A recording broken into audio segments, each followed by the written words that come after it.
Salut! Si tu es artiste, DJ ou producteur et que ta santé mentale n'est pas au top ou que tu as juste une baisse de morale, je te conseille de rester ici parce que je vais te donner quelques petits tips pour justement rebooster ta créativité ou en tout cas ton moral. Si tu ne me connais pas, je suis Athénalis, je suis DJ et productrice de hardcore depuis un peu plus de 5 ans. C'est un sujet qui me tient à cœur parce que c'est quelque chose qui revient souvent quand on en discute, en tout cas, soit dans le privé ou en backstage ou en soirée avec d'autres artistes qui ont une grosse notoriété ou pas d'ailleurs. Donc je me suis dit qu'une petite vidéo pour se rebooster était vraiment la bienvenue. Petit disclaimer ici, je vais parler de choses que je connais, mon expérience en tout cas dans la scène hard. Donc si tu ne te reconnais pas là-dedans, c'est pas grave parce qu'on est tous différents. Évidemment aussi que si ta santé mentale est vraiment pas au top, je te conseille en fait d'aller voir en description parce que j'ai mis plein de numéros de téléphone, en tout cas des choses qui peuvent t'aider pour justement te faire accompagner si c'est trop difficile. On va commencer par les causes et je vais t'en énumérer justement quelques-unes, en tout cas celles qui reviennent le plus souvent ou celles qui m'ont semblé le plus importantes. Pour commencer, les réseaux sociaux, c'est ce qui nous prend le plus de temps, en tout cas au niveau de la communication, pour notre projet artistique. C'est une charge mentale en plus parce qu'il faut être productif, il faut gagner en visibilité, avoir beaucoup d'abonnés, etc., etc. Et en plus de ça, on voit aussi les autres contenus des autres personnes sur ces réseaux-là. Il y a deux choses qui peuvent venir du coup nous saper notre productivité et notre morale, c'est justement de voir la réussite des autres sur ces réseaux parce que forcément les gens nous partagent que ce qui réussit c'est ce qui est bien, c'est le principe des réseaux sociaux. Mais ce qu'il ne faut pas oublier c'est qu'il y a aussi beaucoup de travail derrière. On a l'impression que c'est facile, mais non, des fois c'est des années de travail pour arriver à un niveau justement de production. Et la deuxième chose, c'est nous, ce que l'on va produire ou en tout cas proposer sur les réseaux sociaux. Ça peut être stressant parce que des fois on n'a pas d'idée. Ça peut être stressant parce qu'on voit ce que fait les autres et nous, on n'arrive pas en fait à produire ou on voit que ça marche moins bien. Donc on se laisse en fait un peu emporter, même parfois beaucoup, avec du coup l'algorithme, les chiffres, etc., etc. Et tout ça, ça peut nous amener justement à se comparer aux autres artistes, à perdre confiance en soi. Ça peut devenir aussi compétitif et également la culpabilité de ne pas produire assez ou en tout cas de ne pas présenter un contenu aussi poussé que certaines personnes. Ce qui nous amène parfois à nous demander si ce milieu est fait pour nous, si on est légitime d'être là et on peut même développer un bon syndrome de l'imposteur. Et tout ça, des fois, peut nous arriver à être bloqué au niveau de la créativité. Moi, ça m'est déjà arrivé par le passé et ça m'arrive encore aujourd'hui. Je pense que ça arrive à beaucoup d'artistes encore. Pour les femmes et les minorités de genre, on a encore une pression supplémentaire. On doit souvent prouver beaucoup plus que les hommes qu'on est légitime d'être là et qu'on est capable de le faire et qu'on a du talent. Sans parler, encore une fois, des réseaux sociaux qui jugent souvent la tenue de la personne, ou comment elle mixe, la façon dont elle mixe, avec quel matériel elle mixe. Et c'est souvent Jean-Michel de la Techno 72 qui a vu 15 secondes de vidéo qui bien sûr se permet de dire comment il faut mixer, que la transition elle est pas bien, que ceci, que cela, bref. Bien évidemment, les commentaires négatifs peuvent forcément avoir un impact sur notre santé mentale et notre confiance en soi. Il y a aussi le côté de la nuit, en tout cas pour le milieu de la hard music, où on sort beaucoup, il y a beaucoup de conduites addictives, il n'y a pas forcément que des gens ou des places safe. Et tout ça, ça peut aussi nous éloigner de qui on est, en tout cas d'avoir une réalité un peu plus faussée de ce qu'on est et de notre projet. Avec tout ça, du coup c'est difficile de garder le cap sur tes objectifs et du coup ta productivité en même temps. Et tu te dis qu'il faut avoir un sacré caractère pour pouvoir survivre à ce monde-là, oui, mais pas que. Bien évidemment qu'il y a d'autres causes qui impactent ta santé mentale et si tu en ressens le besoin parce que ça devient trop envahissant, il y a des liens en description pour parler à des professionnels ou en tout cas trouver une approche qui te correspond. Maintenant, on va passer aux petits tips, en tout cas qui marchent pour moi ou qui ont marché et qui marchent toujours en fait pour les copains qui sont producteurs, DJ, artistes. Déjà pour commencer, dis-toi que tout le monde est différent. On ne part pas tous du même point, que ce soit au niveau des connaissances, on n'a pas tous accès aux mêmes connaissances.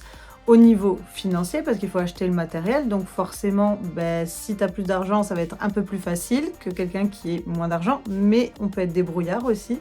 Et aussi au niveau des contacts, on n'a pas tous les mêmes contacts dans le monde de la nuit, en tout cas dans le milieu de la hard music. Pour en revenir aux réseaux sociaux, faites des coupures. Par exemple, moi, mon téléphone, je sais qu'à une certaine heure, j'y réponds plus, ou en tout cas, je coupe les notifications, et ça m'aide beaucoup. Comme ça, je suis moins happée par mon téléphone. Et pareil, du coup, si vous venez de sortir une musique et que vous avez envie d'aller voir les streams, parce que forcément, on l'a tous fait, d'aller voir 10 fois par jour le nombre d'écoutes de notre track, je vous vois. Mais imposez-vous justement de le faire, par exemple, une fois dans la journée quand elle vient de sortir, et après une fois par semaine. Je te conseille de faire du sport pour te vider aussi la tête, ça fait du bien et ça permet aussi des fois de faire une coupure au niveau des réseaux sociaux. Moi par exemple, je vais à la piscine, donc je sais qu'en fait pendant au moins 1 heure, j'ai pas mon téléphone dans les mains quoi. Et c'est là où je trouve au final beaucoup d'inspiration quand je ne fais rien ou juste du sport. C'est un bon moyen de se retrouver avec soi-même ou de se mettre une bonne playlist aussi pour se motiver, pour aller courir, aller à la salle, etc. Trouve l'activité en tout cas qui te fait du bien en dehors de ton art, que ça soit de la musique ou de la peinture, etc. Là, je vais parler de musique pour le coup. Ensuite, ça va être de te faire un compte perso, mais du coup avec juste tes potes proches et avec un autre feed d'actualité. Parce que quand on voit de la musique tout le temps partout, au bout d'un moment, on sature. Si ça te fait kiffer de voir qu'un feed de chat, fais-toi plaisir. Faire des pauses aussi, c'est ok. Ne rien faire, c'est ok. Si tu ne postes pas, c'est pas grave. Et au contraire, poster pour poster, souvent ça sert à rien et c'est contre-productif. Donc justement, de ne pas poster pendant un moment et de revenir, on a les idées plus fraîches et souvent, on revient avec des idées aussi beaucoup plus impactantes et qui sont beaucoup plus efficaces. Donc je le répète, ne rien faire, c'est ok. Avoir aussi un bon entourage qui te soutient, qui te redonne confiance en soi, c'est bête, mais c'est hyper important. Justement, pour tes projets artistiques, c'est quand même un milieu où, en tout cas, l'art en général, dans la musique, on se remet beaucoup en question de ce qu'on fait, est-ce que ça fonctionne, est-ce qu'on est fait pour ça, etc. Et d'avoir des gens autour de soi qui nous soutiennent, c'est hyper important. Donc les gens qui ne vous font pas du bien, on ne se force pas, on les éloigne de sa vie. Si tu n'as pas la tête à produire ou à créer du contenu, je t'invite à faire autre chose que de la musique. Ça peut être de la peinture, de la lecture, aller se balader, vraiment faites ce qui vous fait kiffer et ce que vous avez envie en fait sur le moment et même de rien faire parce que de rien faire, c'est bien, c'est là où la productivité travaille le plus.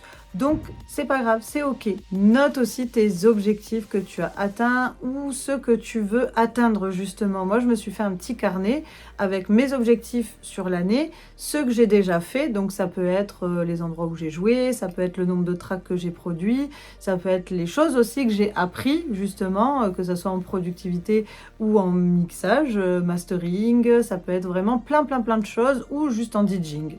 Il n'y a pas de petite victoire, donc note tout. Et évidemment, cela dépend encore une fois de tes objectifs que tu veux atteindre. Si ton kiff, c'est juste de mixer chez tes potes, c'est ok. On n'est pas tous obligés d'aller en booking ou faire de la production. Si ton kiff, c'est faire que du vinyle ou que du live ou que... vraiment, fais-toi kiffer. Le but, c'est de se faire plaisir et de le faire avec passion. Et je te recommande vivement aussi ce petit carnet que moi j'ai juste derrière moi et qui m'aide justement pour noter toutes mes idées, que ce soit contenu vidéo, mes idées aussi de production quand j'ai des idées, etc. Pour des clips, pour autre chose, pour tout. Vraiment, ça je te le conseille, c'est hyper pratique. N'attends pas qu'on fasse les choses à ta place, ça sera beaucoup plus efficace et productif si ça vient de toi. Bien évidemment que des fois, il y a une part de chance, etc. dans la réussite de certains projets, mais il y a aussi beaucoup de travail et ça, on ne le montre pas forcément sur les réseaux. Donc, travaille, bosse pour toi. Encore une fois, ça va dépendre du coup de tes objectifs. Si toi, ton kiff, c'est juste la production, fais, il n'y a aucun problème, c'est ok.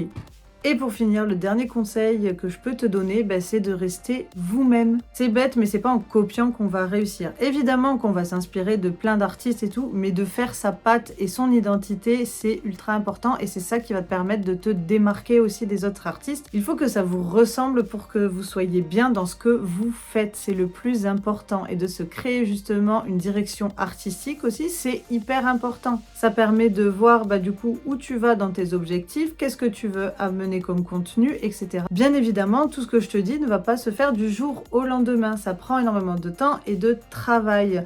Moi, avec mon projet du coup Hardcore Athénalis, ça me prend encore beaucoup de temps et je suis encore en pleine construction justement de ma direction artistique qui change et là où j'ai envie d'aller. Et si tu as déjà quelque chose de tout tracé, et écoute, fonce. Mais ce n'est pas le cas de tout le monde et c'est pas grave, ça peut prendre beaucoup de temps et notamment aussi dans la production, de faire sa patte, avoir son identité vraiment auditive, ça prend énormément de temps.